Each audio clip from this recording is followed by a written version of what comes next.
Vice President, the ex-U.S. Vice President Kamala Harris, has written a book, and well, I haven't read it, so what I'm gonna say is based on what I've heard on the press, and it's just on a tiny bit of what I've heard on the press, and apparently she says that if there is some blame to be assigned, it has to be to the Democratic Party for letting President Biden and his wife Jill decide the fate of the country, well, of the party, and ultimately of the country. And if that's the argument that the vice president offers, I think it's disingenuous because there are so many reasons to tell the president that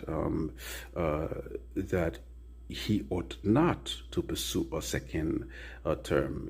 First of all, he strongly suggested, when he was elected, that his presidency would be a bridge presidency. And what does that mean implicitly? It means that it would be a one-term presidency. And the second thing is that towards the I don't know, like a year or so before the elections, leading Democratic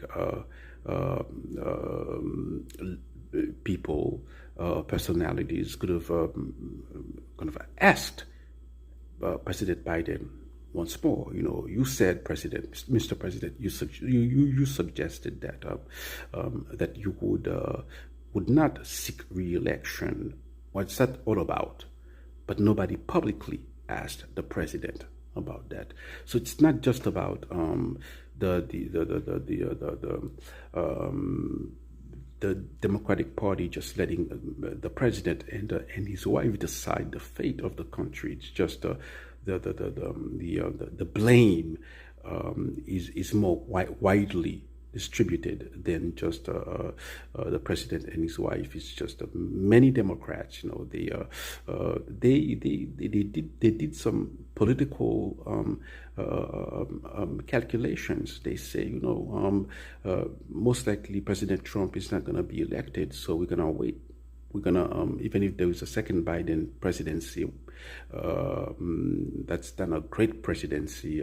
We're still gonna be young at the end of the second term, so we're gonna let it happen.